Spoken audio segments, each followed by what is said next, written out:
चरित अति पावन, मधुर सरस अरु अति मन भावन।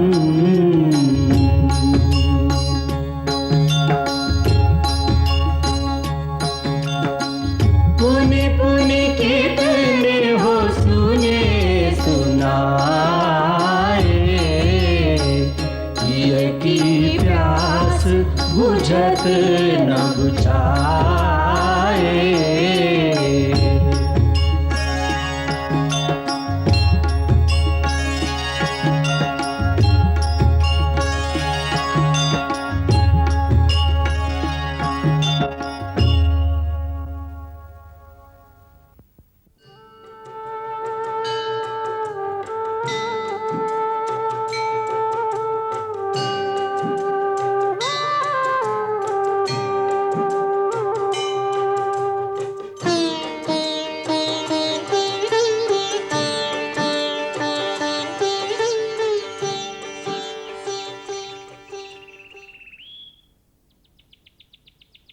अरे पुत्री, इन छोटे छोटे हाथों से इतना काम क्यों करवाती हो? और स्वयं तुम्हें भी ये सब करने की आवश्यकता नहीं। तुम लोगों की सेवा करने के लिए आश्रम में बहुत मुनि कुंवारियां हैं। माता, मैं क्षत्राणी हूँ। मुझे ब्राह्मण कन्याओं की सेवा करनी चाहिए, उनसे सेवा करानी नहीं चाहिए। इसी प्रकार ये भी क्षत्रिय पुत्र है। इनके शरीर में अभी से परिश्रम का अभ्यास डालना चाहिए। हे वन देवी, आपके रहस्य तो आप ही जानती हैं। क्षत्रिय और ब्राह्मण की बात तो आप ही को पता होगी। हम आपको देवी मानते हैं और आपकी आज्ञा पालन करना ही हम अपना धर्म समझती हैं। माता, ये नया नाता कब से है? मेरा और आपका माता और पुत्री का नाता बहुत पहले से निश्चित हो चुका है। उस नाते को ऐसे ही रहने दीजिए ना। वो नाता तो अमर है। उस नाते से भी तुम हमें अपना कुछ काम करने क्यों नहीं देती हो? उस नाते भी मुझे ही आपका काम करना चाहिए। वैसे भी गौतमी माँ, स्त्री की सच्ची शोभा तो तभी होती है जब एक स्त्री अपने घर का सारा कामकाज स्वयं अपने हाथों से करे, चाहे वो स्वयं देवी ही क्यों ना हो। तुमसे जीतना कठिन है पुत्री। अब जाओ, ये बेचारे लकड़ी उठाए थक गए होंगे और इनको भूख भी लगी होगी। नहीं नानी माँ, हम नहीं थकते, हमें भूख भी नहीं लगती। अच्छा, बड़े वीर हो ना? हाँ नानी माँ, हम बड़े वीर पुत्र हैं। हमारी माताजी कहती हैं हम बड़े वीर हैं। अच्छा अच्छा। जो सचमुच वीर होते हैं वो अपनी मुंह से अपनी बड़ाई नहीं करते। माताजी, अगर हम अपने मुंह से नहीं बताएंगे तो फिर दूसरों को पता कैसे चलेगा? अपने कर्मों से। हाँ, हमारे कर्मों से। हाँ, तुम्हारे कर्मों से। अब जाओ, चल कीर्तिबाला।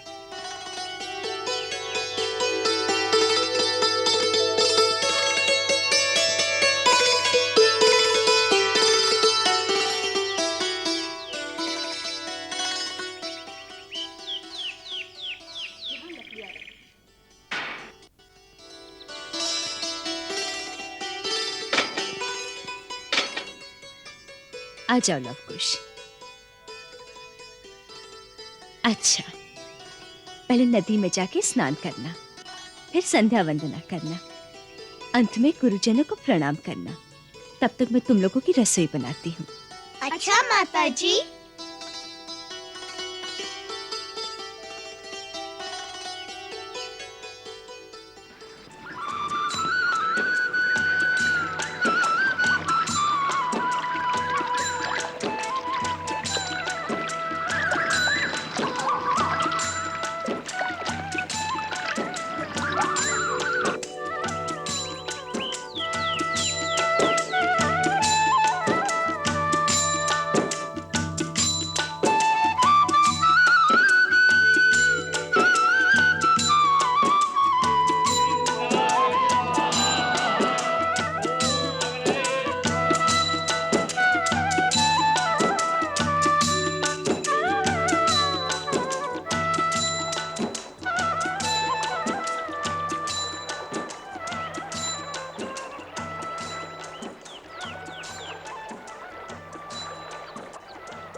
श्रीधर, जी गुरुदेव।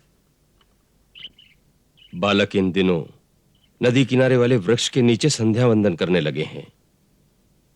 उस वृक्ष में जो नागराज रहते हैं उन्हें जाकर कहो कि उस वृक्ष को छोड़कर किसी दूसरे स्थान पर चले जाएं। जो आज्ञा गुरुदेव।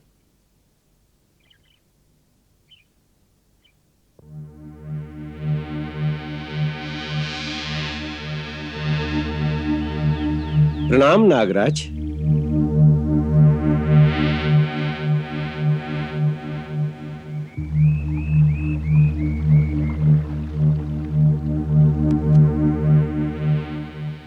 नागराज, गुरुदेव का आदेश है कि अब आप इस वृक्ष को छोड़कर किसी दूसरे स्थान पर चले जाएं।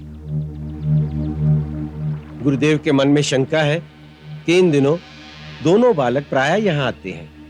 कभी आपको देखकर कहीं डर न जाएं। नहीं मुनिश्रेष्ठ, हम कभी नहीं डरेंगे। हमारे लिए नागराज को स्थान छोड़ने का कष्ट न दे। मुनिराज, हमारी माताजी ने कहा है कि दूसरे प्राणी से न तो डरना चाहिए और न डराना चाहिए।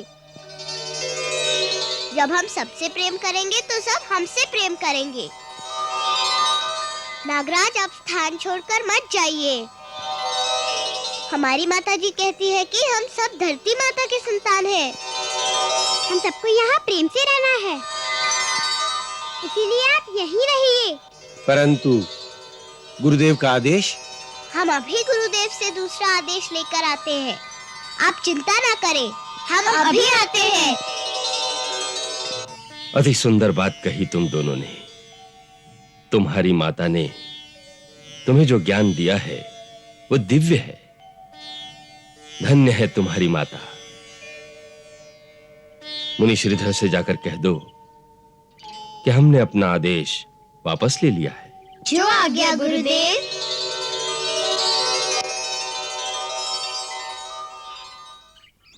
गुरुदेव लवकुश की बात सुनकर बहुत प्रसन्न हुए पुत्री कि तुम अपने बालकों को कैसी दिव्य शिक्षा दे रही हो।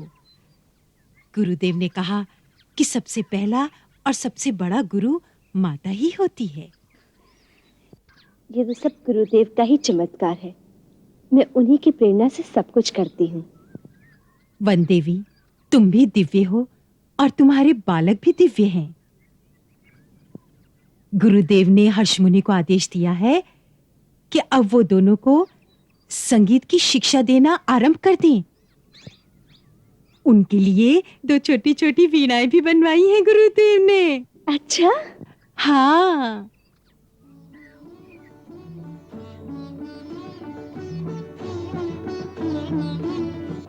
कुश, लव, हमारी धरती और आकाश से परे करोड़ों धरतियां, करोड़ों आकाश और करोड़ों सूर्य हैं। ये सारा ब्रह्मांड शब्द ब्रह्म के अधीन है। शब्द अर्थात ध्वनि, ध्वनि अर्थात स्वर। प्रकृति में 7 स्वर हैं। उन्हीं स्वरों के द्वारा संगीत की उत्पत्ति होती है। आज से हम संगीत की शिक्षा आरंभ करेंगे।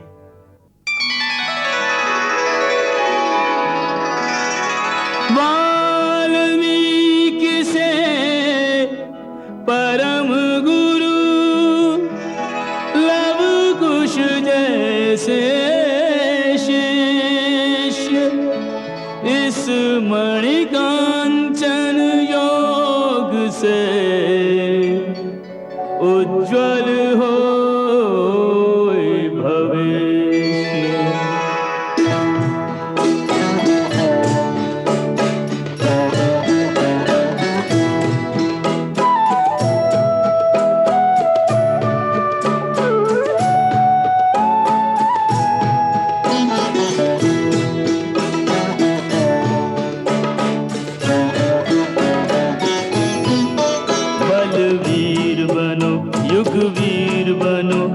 नियमित विद्याभ्यास करो। बलवीर बनो नित नियमित विद्याभ्यास करो। विश्वास जगत का पाओगे, पहले निज पर विश्वास करो। बलवीर बनो, युगवीर बनो, नित नियमित योगाभ्यास करो।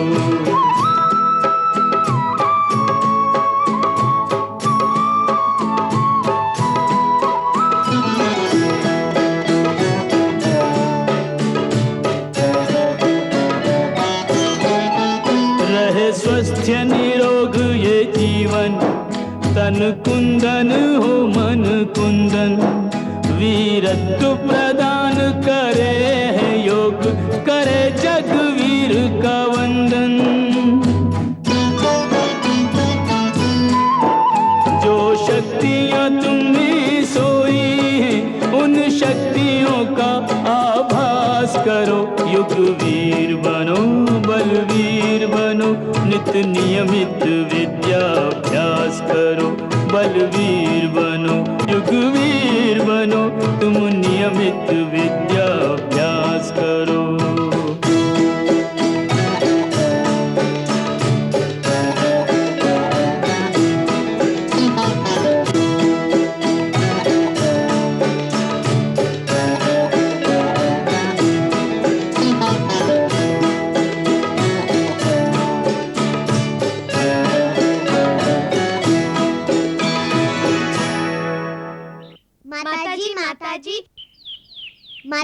माताजी, गुरुदेव ने कहा है कि वो हमारा उपनयन संस्कार करेंगे।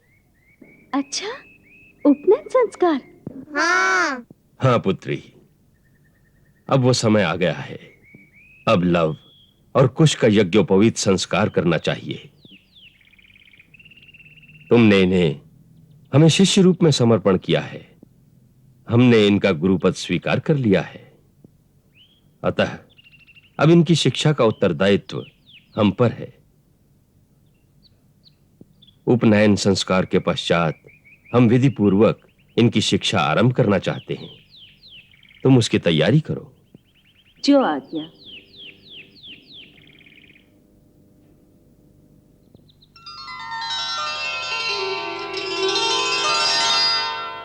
स्वामी, आपके पुत्र का उपनयन संस्कार होने जा रहा है। आप उन्हें आशीर्वाद दीजिए।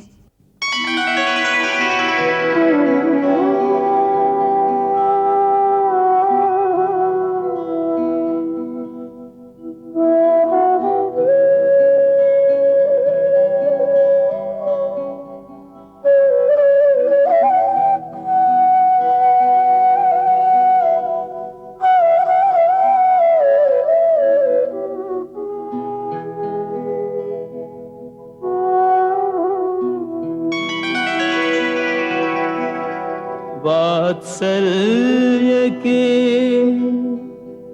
आनंद से वंचित अकेला रह गया।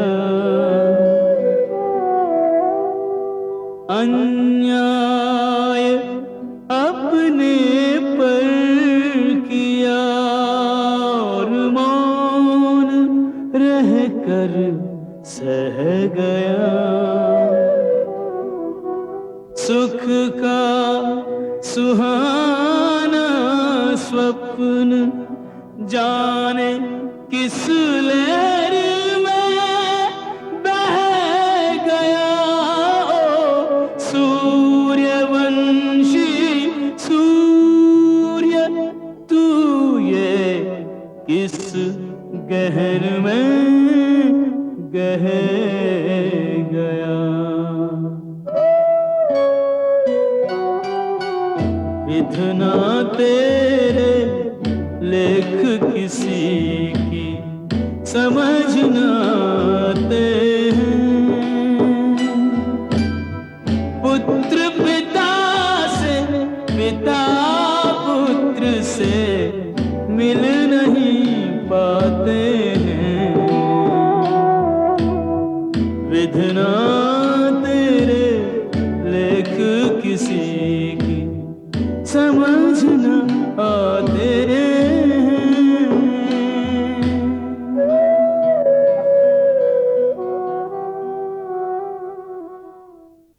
ओम भूर्भुवः स्वाहा।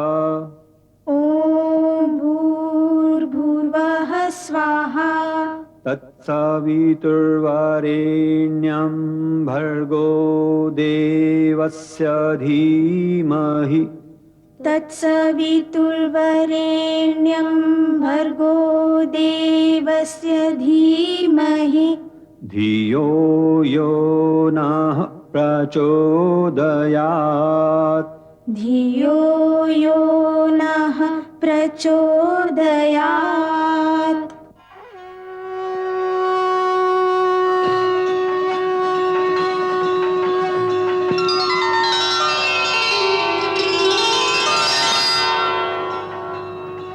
ॐ सूर्यो ज्योतिर्ज्योतिः सूर्यः स्वाहा ॐ सूर्यो वर्चो ज्योतिर्वचः स्वाहा ॐ ज्योतिः सूर्यः सूर्यो ज्योतिः स्वाहा ॐ सजुर्देवेन सवित्रा सजुरुषसेन्द्रवत्याजुषाणः सूर्यो वेतु स्वाहा ॐ शान्तिः शान्तिः शान्ति ॐ।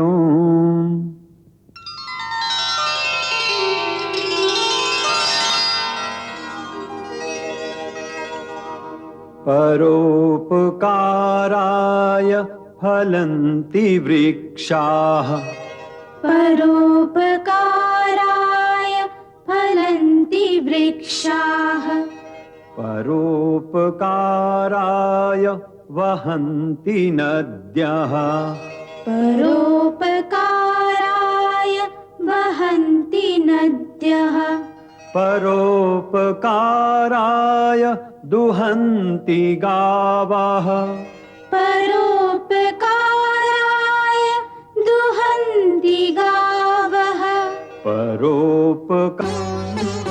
ललित कला और वेद शास्त्र का पाठ पढ़ाते हैं। लव कुश के घट ज्ञानामृत से भरते जाते हैं।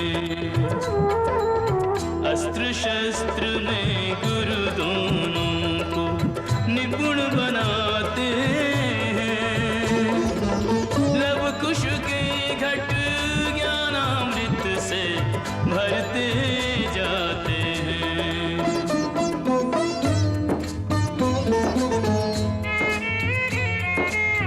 ब्रह्म मुहूर्त की बेला कहो ओम हरि ओम।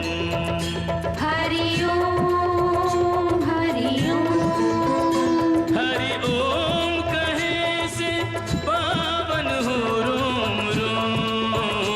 हरि ओम हरि ओम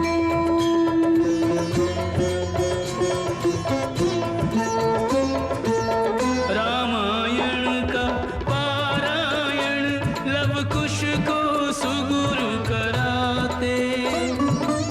पुरुषोत्तम श्री रामचरित का हर अध्याय पढ़ाते।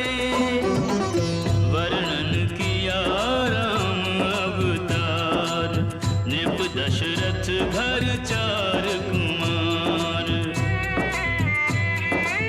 फिर विवाह का सुखद प्रसंग सिय ब्याही करि शिव धनु भंग। राम लखन सिय का वनवास बखाना। सीता हरण लंक को कपि का जाना। लंका दहन कियो हनुमान रावण वध कियो श्री भगवान। पुनि वर्णन किया वह अध्याय सिय पर जहाँ हुआ अन्याय। गुरु से रामायण सुनकर लब कुश दोहराते हैं। अवध में ऐसा एक दिन आया, निष्कलंक सीता पे प्रजा ने मिथ्या दोष लगाया।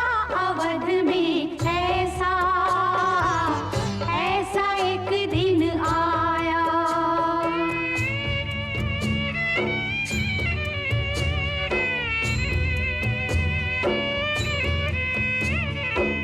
सीता ने जिस नगरी पे ममता का आंचल डाला, निर्दय होकर उसने माँ को दे दिया देश निकाला। सीता कुछ समझ न पाई, हतप्रभ रह गए रघुराई। यूं भाग्य ने करवट बदली, वो प्रलय की आंधी आई। जनमत परिणत विवश राम भी सिया को रोक न पाया। अवध में ऐसा एक दिन आया। जल्दी सिया जब तोड़कर सबने हनाते मोह के, पाषाण हृदयों में न अंगारे जगे विद्रोह के। आकाश धरती देवता सब देखते ही रह गए। विधना के इस अन्याय को क्यों मौन रहकर सह गए।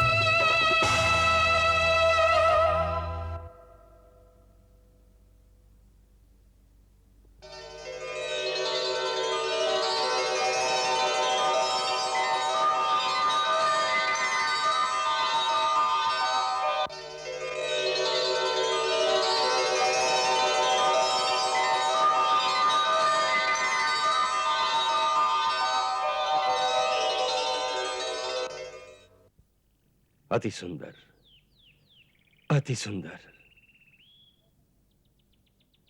यह कथा यही समाप्त हो जाती है गुरुदेव? नहीं, अभी यह कथा समाप्त नहीं हुई। तो इसके आगे की कथा आपने लिखी नहीं? लिखी है। वे सिखाएंगे? नहीं, क्यों गुरुदेव? अभी उसे सुनाने का समय नहीं आया, परंतु बहुत शीघ्र ही वो समय आने वाला है। तब मैं कथा का शेष भाग भी तुम्हें सिखा दूंगा। गुरुदेव, जिन श्री राम को आप स्वयं भगवान विष्णु का अवतार कहते हैं, क्या यह उन्हीं की कथा है? हाँ वत्स, ये उन्हीं की नरलीला की कथा है। जब उन्हें सीता माता की पवित्रता पर स्वयं विश्वास था, तो फिर उन्होंने लोगों के कहने से सीता का त्याग स्वीकार क्यों कर लिया? उस समय तो अपनी पत्नी का साथ देना उनका धर्म था। परंतु देवी सीता का भी ऐसा ही मत था। तो क्या हुआ? पत्नी यदि कोई अनुचित बात करने को कहे, तो क्या पति को उसे मान लेना चाहिए? मेरे मत में तो सीता माता का त्याग सर्वथा अनुचित था। उचित और अनुचित का निर्णय तो इतिहास करेगा, परंतु महाराज राम ने जो किया वो राजधर्म के अनुसार ही किया।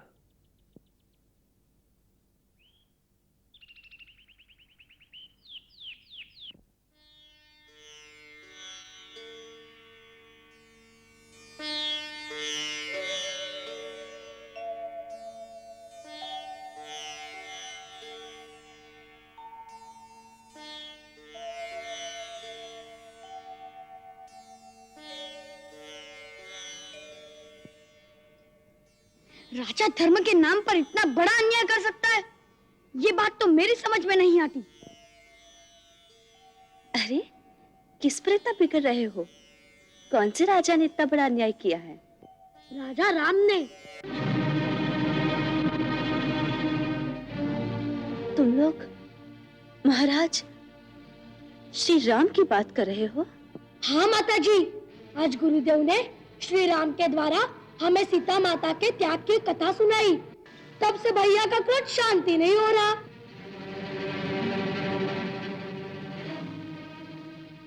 कुश, पुत्र, श्री राम हमारे राजा हैं। उन पर क्रोध करना कदापि उचित नहीं। परंतु राजा इतना बड़ा अन्याय करे, इसे सहना भी उचित नहीं। उन्होंने कोई अन्याय नहीं किया। एक निर्दोष पत्नी को, जिसे वे स्वयं भी पवित्र मानते थे, केवल कुछ लोगों के कहने से घर से निकाल देना, यह सर्वथा अनुचित और अन्यायपूर्ण कार्य था। साधारण मानव भी यही कहेगा।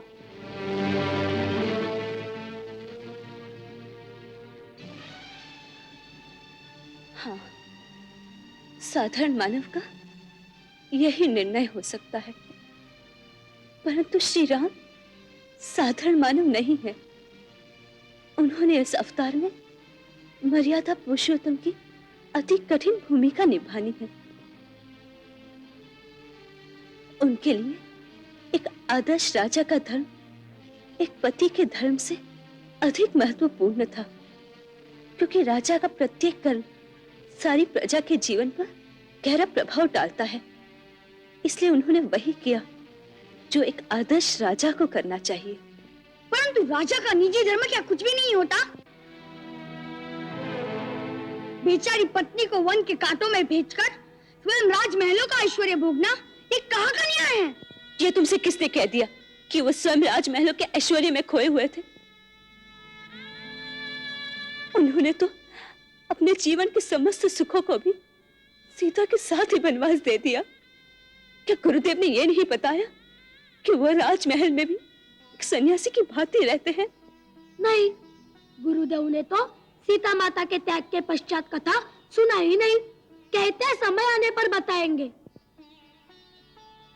आपको शायद आगे की कथा का ज्ञान है, बताइए ना माता जी, आगे क्या हुआ? मुझे भी गुरुदेव ने यहीं तक कथा सुनाई थी। फिर आप ये कैसे जानती हैं कि महाराज श्री राम अपने राजमहल में कैसे रहते हैं? वो राजा है।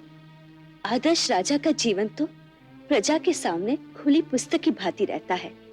इसलिए ये बातें सारी प्रजा जानती है। मैं भी उनकी प्रजा हूँ, इसलिए मैं भी जानती हूँ। फिर माता जी, सीता माता का क्या हुआ? वह कहाँ गई? आपको पता है? वो तो गुरुदेव जानते हैं। गुरुदेव तो कहते हैं कि समय आने पर बताएंगे। ठीक ही कहते हैं, समय की प्रतीक्षा तो करनी ही पड़ती है। कुछ भी हो, मैं इस अन्याय के साथ कदापि सहमत नहीं हो सकता। यदि किसी दिन मुझे महाराज श्री राम मिल गए, तो मैं उनसे ये प्रश्न अवश्य पूछूंगा कि आपने अपनी निर्दोष पत्नी को घर से क्यों निकाला? हाँ, मैं भी यही प्रश्न पूछूंगा महाराज से। परंतु भैया, हमारी भेंट महाराज से होगी कि वो तो राजा है, हम बनवासी। कौन जाने किसी दिन अवसर निकल आए। गुरुदेव कहते हैं कि अगर संकल्प दृढ़ हो तो भगवान उसे अवश्य पूरा करते हैं। तो मुझे पूर्ण विश्वास है कि किसी न किसी दिन हमारी भेंट महाराज श्री राम से अवश्य होगी।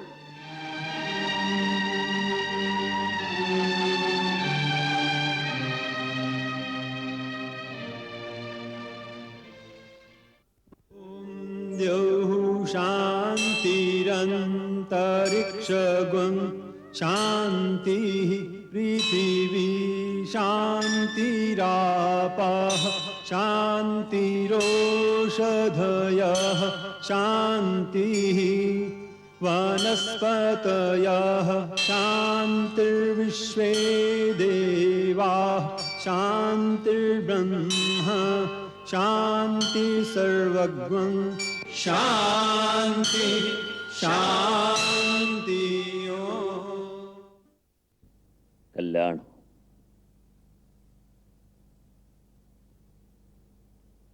महाराज राम, आज आपके जन्म दिवस पर मैं आपका ऋत्विज वशिष्ठ चारों दिशाओं के समस्त ऋषियों की ओर से आशीर्वाद देता हूं कि आपका सर्वदा कल्याण हो।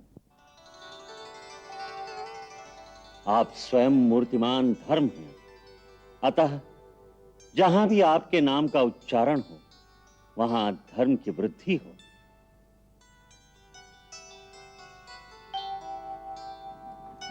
महाराज, मैं आपके मंत्रिमंडल और अयोध्या के प्रजा की ओर से आपके जन्म दिवस पर आपका अभिवादन करता हूं। इस शुभ अवसर पर यदि गुरुदेव आज्ञा दे तो मैं वो प्रस्ताव आपके सन्मुख रखूं जो प्रजा के मन में है। आर्य सुमंत्र, जो प्रजा के मन में हो उसे राजा तक पहुंचाना मंत्री का कर्तव्य है। उसके लिए आज्ञा की आवश्यकता नहीं। अरे सुमंत्र, आप जो भी कहना चाहते हैं निसंकोच होकर कहिए। महाराज, आपके राज्य में प्रजा को समस्त सुख प्राप्त है। अयोध्या में निवास करने वाले सभी मनुष्य प्रसन्न, धर्मात्मा, निर्लोभी, सत्यवादी तथा अपने अपने धन से संतुष्ट रहने वाले हैं। आपके राज्य में कोई भी कुटुंब ऐसा नहीं जिसके पास गाय, बैल, धरती और धन धान्य का अभाव हो। नगर में कोई भी ऐसा नहीं जिसके पास सोने के आभूषण न हो। राम राज्य में यह सब कुछ है महाराज। परंतु क्या? ये सब होते हुए भी प्रजा उत्साहहीन और शिथिल हो रही है। कारण? महाराज, राजा का यह भी धर्म है कि वो निरंतर ऐसे महान कार्य करता रहे जिससे उसके राजवंश पर प्रजा का गर्व बढ़ता रहे। जहां केवल स्थिरता रह जाती है वहां धीरे धीरे शिथिलता आने लगती है। जीवन और प्रगति के लिए उल्लास आवश्यक है। उल्लास का प्रतीक है उत्सव। जिस राज्य में कोई उत्सव नहीं होता उस राज्य में प्रजाजनों के हृदय बुझे बुझे से रहते हैं। अतः प्रजा का मनोबल बढ़ाने के लिए उत्सवों का होना आवश्यक है। इसीलिए आपके वंश में सदा राजाओं ने समय समय पर दिग्विजय आदि महान कार्य किए हैं। कई प्रकार के यज्ञ किए हैं।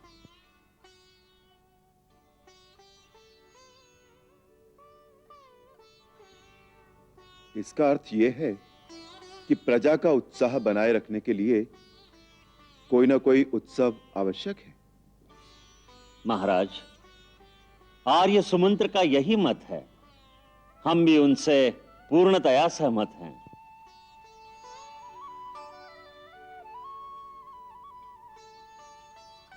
यदि सबकी सम्मति हो तो हमारे मन में राजसूय यज्ञ करने का संकल्प आया है। इसे धर्म सेतु भी कहते हैं। यह धर्म का पोषक और समस्त पापों का नाश करने वाला है। इसमें राजा का शाश्वत धर्म प्रतिष्ठित है। अतः यही राजधर्म की चरम सीमा है। जो भी राजा इसे करे वो अक्षय यश का भागी होगा। महाराज, मेरी धृष्टता को क्षमा करें, परंतु मेरे विचार में आपको ऐसे यज्ञ की आवश्यकता नहीं है। इसमें यश तो अवश्य मिलेगा, परंतु उसी के साथ भूमंडल के समस्त राजवंशों का विनाश भी हो जाएगा। राजसूय यज्ञ का अर्थ है समस्त राजाओं को युद्ध की चुनौती देना। उससे पृथ्वी पर जितने आत्मसम्मान वाले पुरुषार्थी हैं उन सब का संहार हो जाएगा। हे महाबली रघुनंदन, आज आपके गुणों के कारण इस पृथ्वी के सभी राजा आपको महापुरुष मानकर आपकी ओर उस भक्ति भाव से देखते हैं जैसे पुत्र अपने पिता को देखता है। फिर आपको अपनी शक्ति के बल पर उन्हें झुकाने की क्या आवश्यकता है? हे पुरुष सिंह, सारा संसार तो वैसे ही आपके वश में है। आपको ऐसे यज्ञ की आवश्यकता नहीं।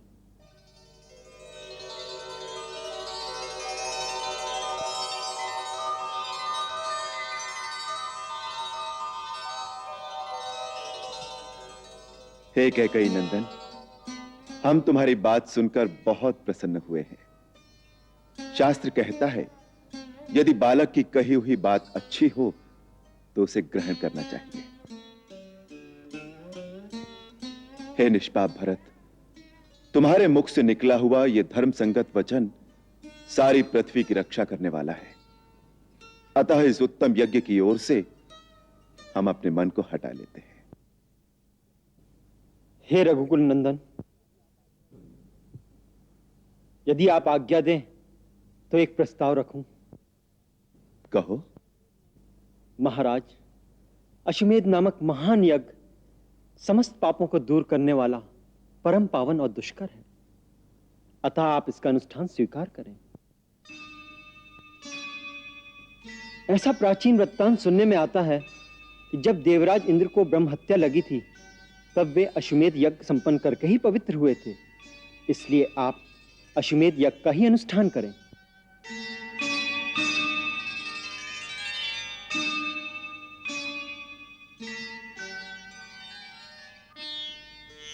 सौम्य, तुमने अति सुंदर प्रस्ताव रखा है। पूर्व काल में राजा इल जब भगवान शंकर के श्राप से स्त्री बन गए थे तो अश्वमेध यज्ञ का अनुष्ठान करके ही उन्होंने पुनः पुरुषत्व को प्राप्त किया था। इसी यज्ञ के द्वारा इंद्र भी ब्रह्म हत्या के पाश से मुक्त हुए थे। हमें भी इस बात का आभास है कि रावण का वध करने से हम भी ब्रह्म हत्या के दोषी हैं।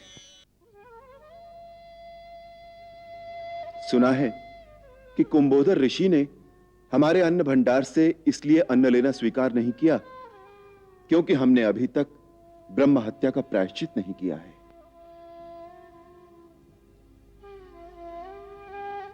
इसीलिए यदि गुरुदेव आज्ञा दें तो हम अश्वमेध यज्ञ का संकल्प करते हैं। महाराज राम, आप स्वयं पाप और पुण्य की सीमाओं से परे हैं। आपको न पाप स्पर्श कर सकता है न पुण्य। फिर भी हम अश्वमेध यज्ञ करने से पूर्ण रूप से सहमत हैं।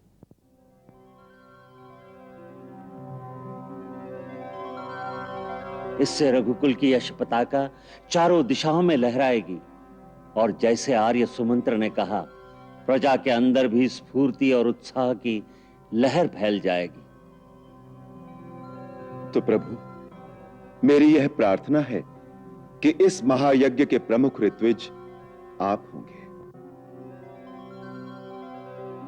मुनिवर, आप शास्त्र विधि के अनुसार मेरा यज्ञ कराइए और इस यज्ञ के अंगभूत अश्व संचारण आदि में ब्रह्म राक्षस आदि जिस प्रकार विघ्न न डाल सकें वैसा उपाय कीजिए। आपका मुझ पर विशेष स्नेह है। आप मेरे गुरु और परम महान हैं। इस यज्ञ के भार को आप ही वहन कर सकते हैं। आप मुझे ये मान दे रहे हैं, इससे मेरा जीवन सफल हो गया। ये जो आपने कहा कि मेरा आप पर विशेष स्नेह है, यह सत्य नहीं। सत्य तो यह है कि मैं आपका परम भक्त हूं। आदिकाल में जब परम पिता ब्रह्मा जी ने मुझे सूर्य वंश का पुरोहित बनने को कहा था तो मैंने ये कहकर अस्वीकार कर दिया था कि मुझे पुरोहिताई का काम अभिष्ट नहीं। तब उन्होंने मुझसे कहा था कि आगे चलकर इसी कुल में स्वयं भगवान विष्णु अवतार लेंगे, जिनके पुण्य कर्मों में तुम सहभागी बनोगे। तब मैंने इस कुल का पुरोहित बनना स्वीकार कर लिया और तब से आपके आने की प्रतीक्षा करता रहा हूं। आज आपने इस महान पुण्यकारक यज्ञ में मुझे ऋत्विज कार्य सौंपकर मानो मेरी सहस्रों वर्ष की प्रतीक्षा का ऐसा फल मुझे प्रदान कर दिया जो मुझे कई जन्मों की तपस्या से भी प्राप्त नहीं हो सकता था।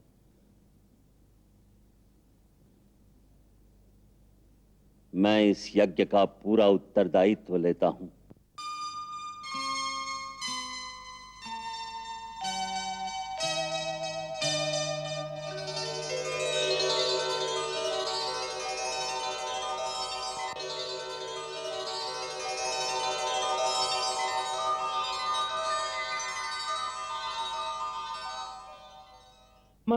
मंगल भवन अमंगल हारी, प्रभु हो सुदशरथ अजिर बिहारी।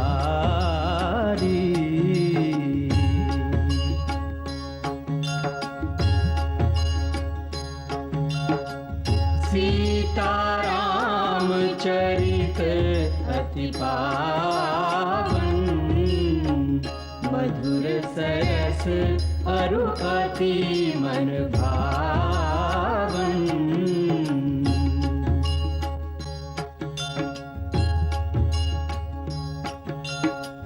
पुनि पुनि कितने हो सुने सुनाए, की प्यास बुझत न बुझाए।